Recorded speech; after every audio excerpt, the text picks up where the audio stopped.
Ladies and gentlemen, sports fans alike, welcome to another edition of Bill Swerski Sports Talk Chicago, one of the couple, two, three best podcasts around. So sit back, grab yourself a cold one and a Polish sausage, park your keister in the French room, and listen to Bill Swerski Sports Talk Chicago. In Chicago, you know that all sports rock. The Bears, Hawks, Bulls, Cubs, and Sox. Pick your favorite, you can choose. As long as the Packers lose. For everything you need to know, it's Bill Swerski Sports Talk Chicago. Bill Swerski Sports Talk Chicago. Hey everybody! Welcome to another edition of Bill Swerski Sports Talk Chicago. This is your host, Sean, and we have got the baseball edition. We are right on the eve of the trade deadline, the baseball non-waiver trade deadline, and that's going to be this whole show. We're going to talk White Sox, we're going to talk about Cubs, and we're not going to go too deep. We are just going to talk trades and we already talked about where they're going to the second half of the season, what we expect, and now we're going to talk about some of the moves that we expect them to make or not make. But before that, I want to mention our sponsor, the Rockford Ice Hogs. Rockford Ice Hogs, only 90 minutes from Chicago city limits in lovely Rockford, Illinois. The Ice Hogs.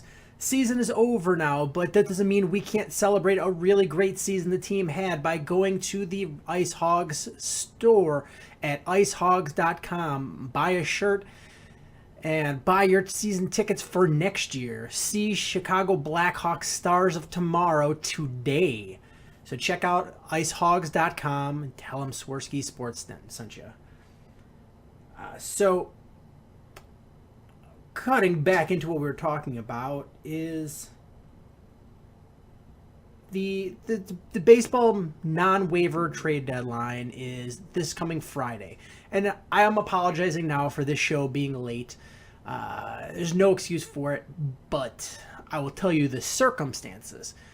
I was on vacation the week before, 2 weeks before. Then I came back and I had to work the whole weekend. Then I started a new job, which requires me to travel quite a bit. So I was in Minnesota, Minnesota. And I came back and I had to work Saturday too. And then I had to spend some time with my wife and my she's about to be 10-month-old daughter. So I wanted to spend some family time and then just got a little busy with work. So I apologize. I'm trying to get the show back onto a regular schedule now that I'm starting to figure out the new job. But as it stands, we are a couple days late, but we are also a couple of days away from the trade deadline. And I keep calling it the non-waiver trade deadline is because that is on Friday is the last time you can trade with a team straight up without any sort of barriers other than the two teams deciding on what they want to give up and what they want to receive in compensation. After Friday, you can make a trade, but what happens is the players that are involved have to go through the waiver process. That means another team going from the worst team in the league has the best priority, and the best team in the league has the worst priority. And every team that the worst record that you're trying to trade with has the right to claim that player on waivers. So the player has to clear waivers in order to be traded, which makes it a much more difficult process. You don't see too many waiver trade deadlines just because they add a lot of unpredictability in there and complications that you don't want to have. So really, if you can't work out a deal by the trade deadline, more times than not, you're just stuck with what you got and who you got. So we have two teams in Chicago, as you know, my beloved Cubbies and the Southside White Sox. And prior to this episode is prior to the All-Star game, we were really thinking that the Cubs were serious contenders for that second wild card spot, and the White Sox were dead in the water. And you get a few games later, and suddenly it's like a whole new animal. The Cubs are on a losing streak. They lost yesterday, won the day before, but then lost several games before that. They're 4-6 in their last 10. They've fallen out of that second wild card spot, so now they are really far behind Pittsburgh, who's in the first wild card spot, and then they're 2.5 games behind San Francisco for that second wild card spot. And San Francisco is on a tear. They're a team that I told you they're the only team that I'm really afraid of as far as who could beat the Cubs for that second wild card spot. The Mets are right there, but the Mets have a lot. They're putting a lot on young pitching. The Mets don't have much hitting at all, and they've got a lot of really good future pitchers. I mean, guys that are going to be fantastic next year and the year after and the coming years. But they're really young pitchers now. And if you think it's really hard to put stock in a bunch of young hitters that the Cubs have, it's just as hard to put stock into a young pitcher, because just like the White Sox are seeing with Rodon, one game you have an ace game and one game you give up a ton of home runs. It's a situation where you're pitching against guys that have seen everything that you can throw against them and have been able to hit against it. So where the Cubs are having difficulty scoring some runs, the Mets are going to see some struggles and some bumps and bruises along the way with their pitching staff. I mean, the Cubs have a pretty good pitching staff themselves and better young hitters and a better manager. I don't worry about the Mets catching them. But San Francisco, despite the fact that they had a pretty rough first half of the season, they were the team that scared me, because they're capable of not only making that second wild card spot, but going on and winning the World Series, as they have a track record of doing over the last several years. And that's exactly what's happening. Is kind of my worst fear of this situation is the San Francisco Giants have won 8 of their last 10 games, and they've surpassed the Cubs, who just had an abysmal series against the Philadelphia Phillies. And the Philadelphia Phillies, they're terrible. They're absolutely terrible. They're easily the worst team in all of baseball. I mean, by 4.5 games, they're the worst team in baseball. And they swept the Cubs, including a no-hitter by Cole Hamels. And it's so frustrating, one, because that should have been a series you swept, number one. Number two is Cole Hamels is a guy that you would really like to have, and then he goes out and no-hits you. So you get a glimpse of absolutely what you're trying to get on your team to push you over the edge. And instead of seeing the greatness that it is in your uniform pitching against your opponent, you get it pitching against you, and you can't have that player. So it's just really frustrating, and this is a situation, it's the double worst case scenario, is Cubs getting swept and San Francisco going on a hot streak. And being only behind one team, San Francisco, and only by 2.5 games with like 63 more games or 62 more games to play. I mean, there's a lot of baseball left to be played, but San Francisco is a better team than the Cubs. So it's a little frustrating, because I don't know if they can overcome that. And then on the South side, we talked about the White Sox being in dead last place, and that being such a difficult position to overcome, because even though they weren't that many games out of the wild card, it was so many teams between them and the wild card, and it's really hard to overcome being behind so many other teams, just because of the math of it is these teams are all playing each other, and you might gain one game this day on this team, but another team stayed ahead of you. So it's really a lot of chipping away. But the White Sox decide to go on a 6-game winning streak and totally throw the whole thing into a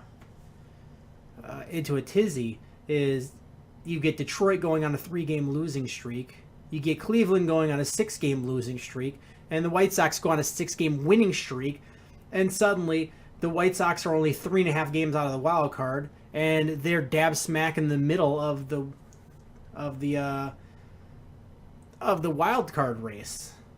I mean, they're still a good deal behind Kansas City, but as far as catching Minnesota, who has that second wild card spot,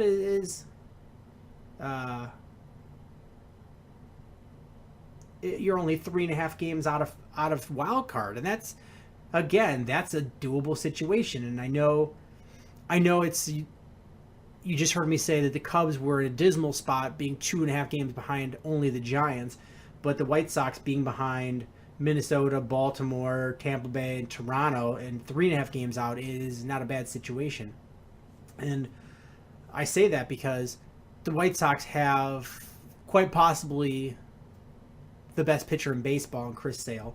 Jeff Samar just pitched like crap, and he's better than crap. He's not great, but he's better than crap. So that's a turnaround right there. And finally, you're getting these hitters hitting.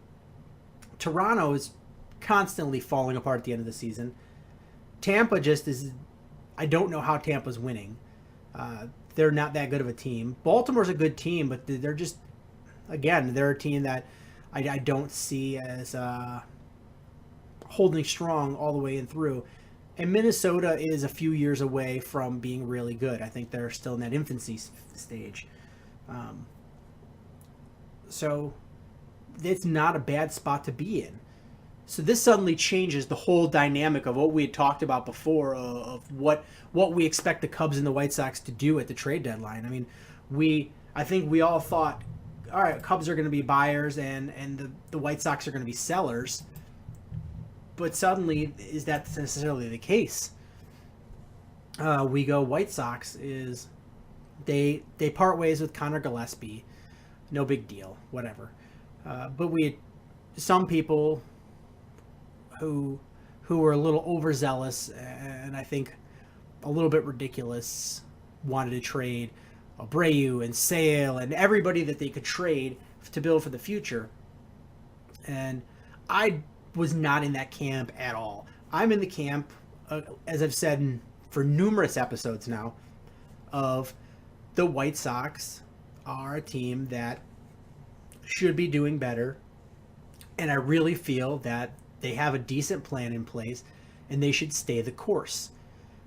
So by staying the course is you only get rid of guys that are not part of your long-term plan and four guys that could be part of your long-term plan. Connor Gillespie was not part of the long-term plan. He was an anomaly last year, and they wanted to give him a chance to see what he could do this year, and it did not prove fruitful. So you just part your ways. A guy who, the only other guy that you thought could be a piece that you could move for something, because he might not be part of the long-term plan, is Jeff Samardzija. Is you picked him up, and maybe you could flip him at the trade deadline because he's already said, his agent said he's going to go to free agency. So maybe you sign him, maybe you don't. But I think at this point, the thinking is, and this is not a bad thinking at all, is your options are, I guess, with Samardzija are trade him now before the deadline, see if you can get something for him that can help you in the future. Or hang on to him till the end of the season, decide if you're going to re-sign him. And if you do, then you have that extra time where he's solely part of your organization and you have sole negotiating rights with him to try to sign him to a long-term deal. Or you let him walk in free agency, and then you get a sandwich pick for him because he's going to get a big contract somewhere. So you get compensation if somebody signs a high-priced free agent off of your team. So we call it the sandwich pick because it's not going to be it's going to be after the full regular first round, but before the second round starts. So it's sandwiched in between the first and the second rounds. So you'll get a pick that's somewhere like 35-ish. So you have to weigh the options of does getting an extra 2 months of the season with this guy and that what I'm going to get in that sandwich pick going to be better than what I can get by trading him now? Because there's nothing to say that you can't trade Jeff Samardzija now and then re-sign him come December. I mean, the Cubs did it with with Jason Hamill. They traded him to Oakland, and then his contract ended. They re-signed him to a 2-year deal. And so you just lost out. You gained Addison Russell, and you lost just 2 months of his pitching, which, you had a crappy season anyway. So that was what I really thought the White Sox should do. Just explore the Jeff Samardzija thing. That's really all there is. You're not going to get rid of Abreu because you're not going to get anything worthwhile in return. You're not going to reap a benefit from it. Same thing with Chris Sale.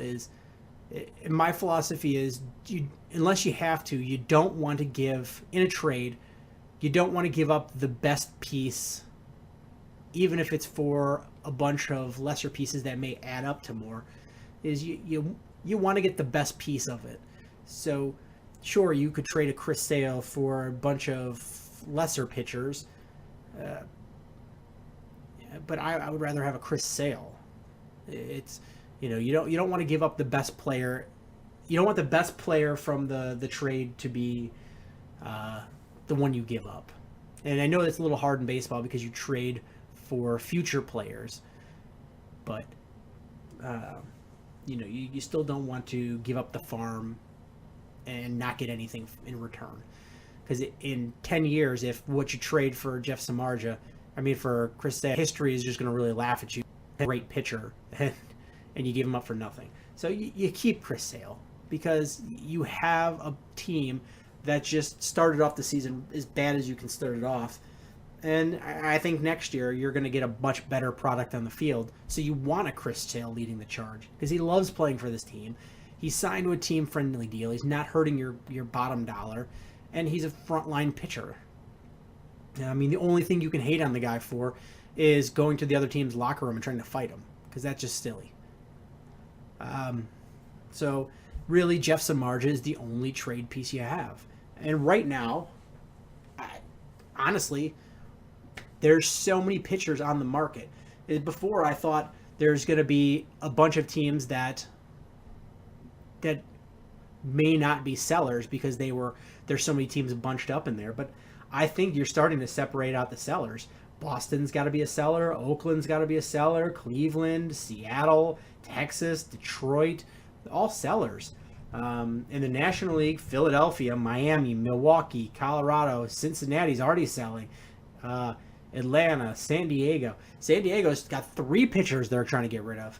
So you have 3 starting pitchers in San Diego. You've got Cole Hamels in Philadelphia and Jeff Samardzija from Chicago.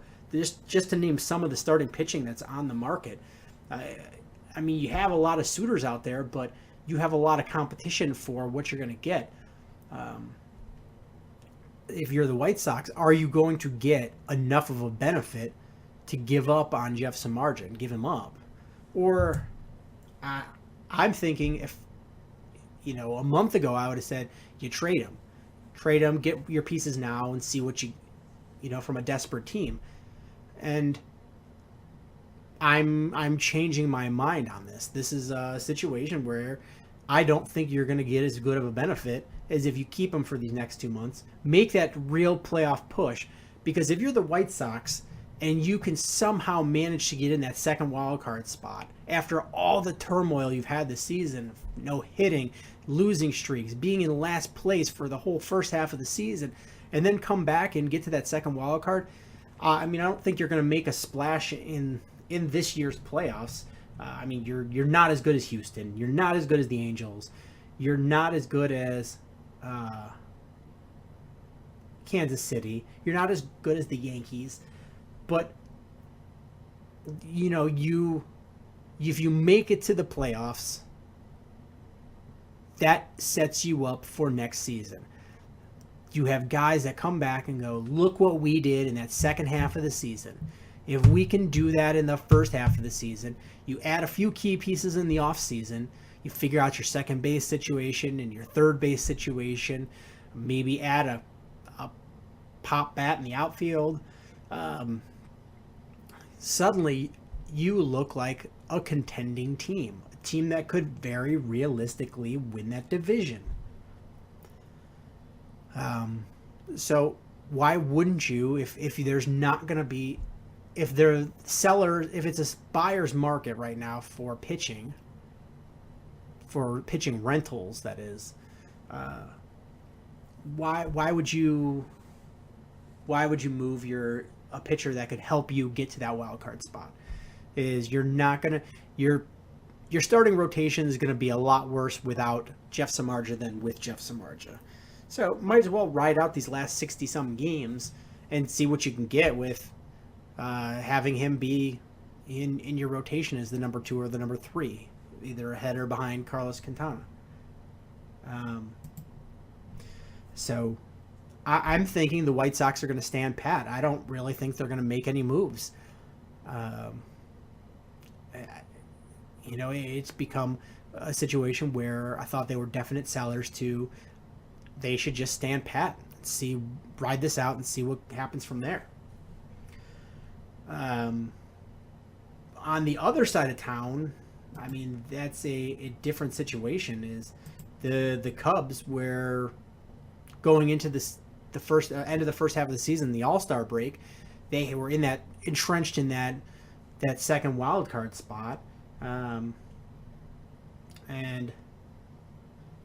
you have sorry, brain fart there.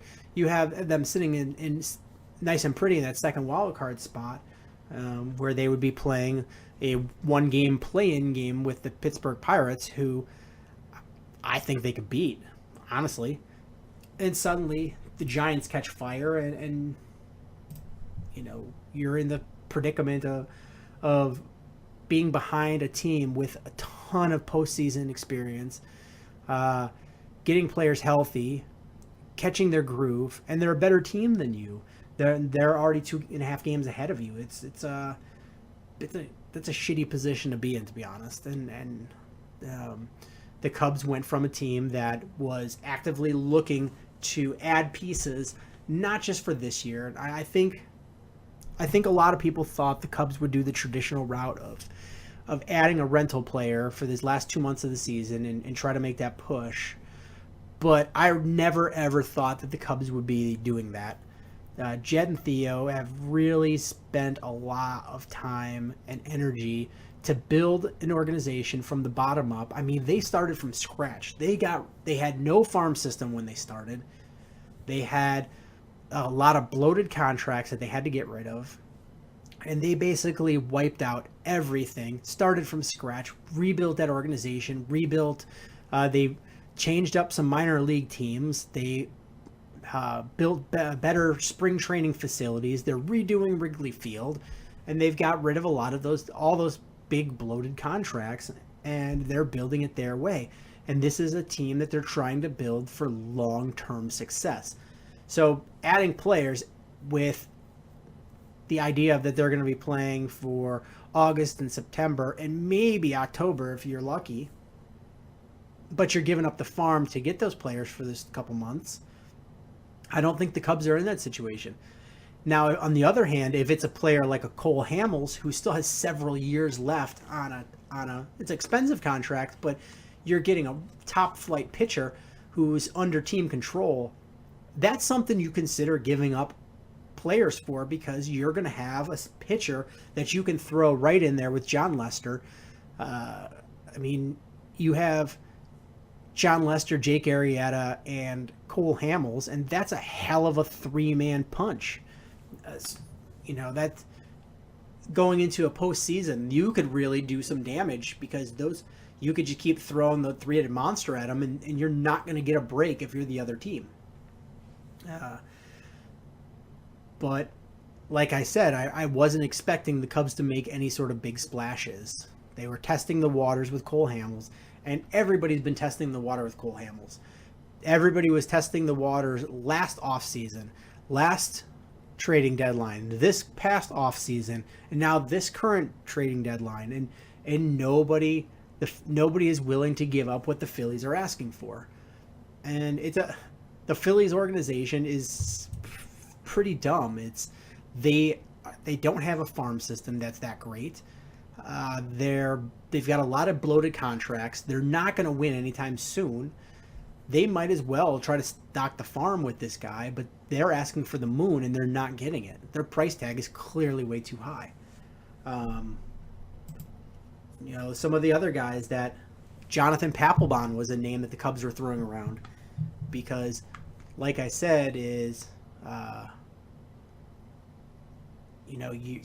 not getting the closer help for the Cubs that you thought you were, and you have Neil Ramirez who, when he's healthy, is basically lights out, but he hasn't been healthy all season. He came back for a stretch from the disabled list, the DL, and he didn't look the same coming back, and now he's right back on the disabled list. And then you bring Rafael Soriano up, and he looks like batting tee out there.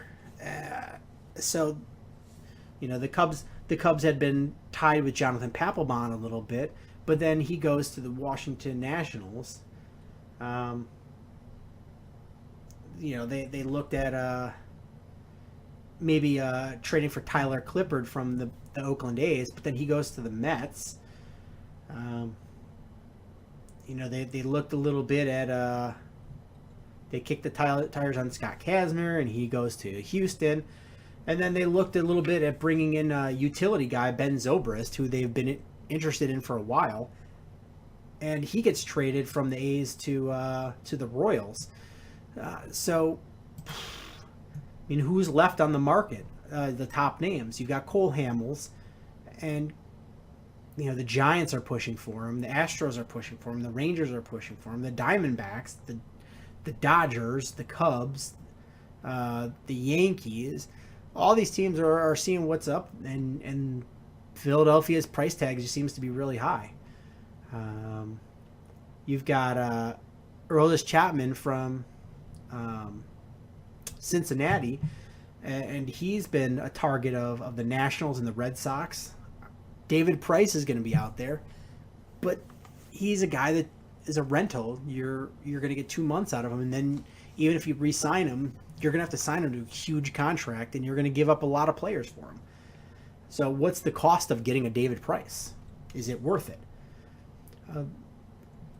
Then you've got a bunch of players on the pitchers on the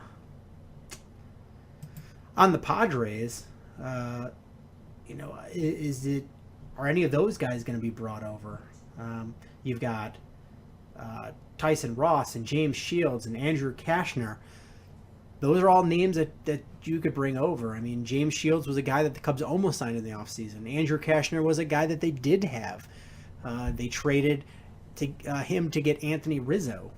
I mean, would they want to have him back?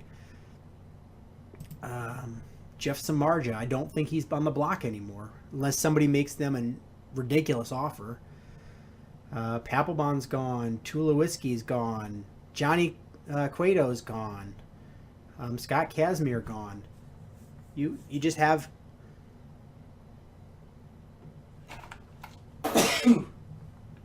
if you're the Cubs, what other deals are out there?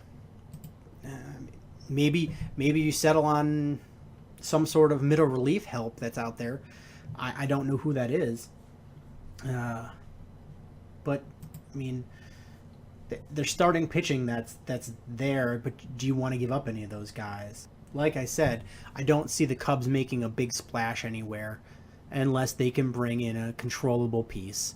And by controllable, I mean they have years left on their contract, so the Cubs could have that player on their team or in their organization for a couple years to come, rather than a rental player.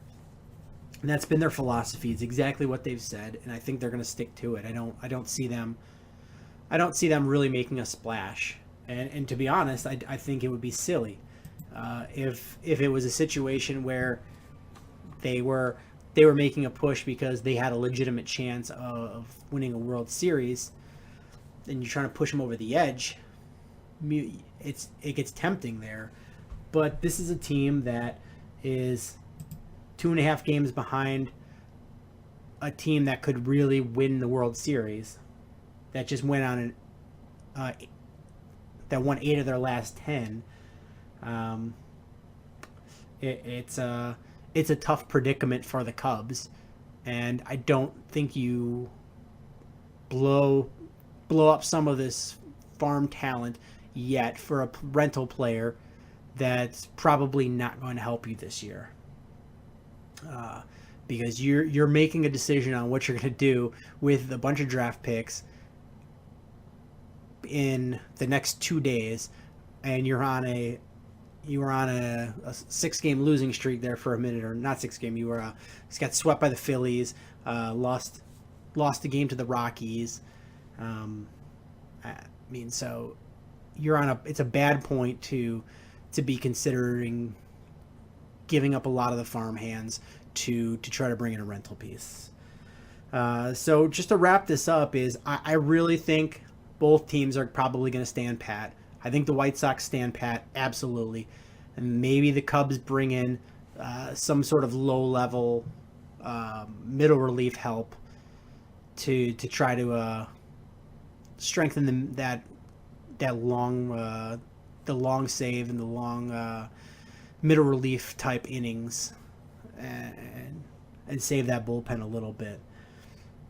But I don't see them making any splashes. You're not going to see them go out and get the Cole Hamels or the David Prices, I don't think. So that's going to be about it. I know I didn't say it before, but anytime you guys want to ask questions or make comments on the air, feel free to do so. All of our contact information is on the site, swerskisports.com, or you can go to our Twitter, @SwerskiSports, Facebook.com/SwerskiSports, any of those ways, and you can contact us and promise we'll read your comment or question on the air. There's even a phone number on the website that you can call and leave a message, and we'll play it on the air. I don't think anybody's done that yet. It seems a little weird. But yeah, the questions, there weren't any questions this week. I was a little saddened by that, probably because my schedule got thrown off. And you guys aren't as big a baseball fans as you are as football and hockey. But promise you, contact us and we'll read your questions. Also, if you are a fan of the show, make sure to follow us on our social medias, the Facebook.com/SwerskiSports, Twitter @SwerskiSports. Subscribe on iTunes or Stitcher or however you listen to it. Make sure you subscribe, add comments, because that looks good for us. And check out the website. Thank you guys so much for listening. I guess that's about it. Until next time, bear down. Oh, and as a PS, I will be going this Sunday to Bears training camp as media. First time ever. If you guys have questions you want me to ask Coach John Fox, please send those in. I'll be glad to ask him any questions you have for him. And I'm going to have a couple of players interview with me as well, but they have not told me who will be. So that's about it. That's really it this time. So thanks you guys for listening, and until next time, bear down. Cubs win! What a lucky break! The good Lord wants the Cubs to win! We thank Ditka and God for all they have provided. Cubs win! Cubs win! Cubs win! Oh, I don't want her, you can have her, she's a Packer fan. She can't fit in my van. And she looks like Remember, New Yorkers, smoking crack is not legal on planes. Bears 31 to -7. The Bears! Oh, when the Bears go bearing down.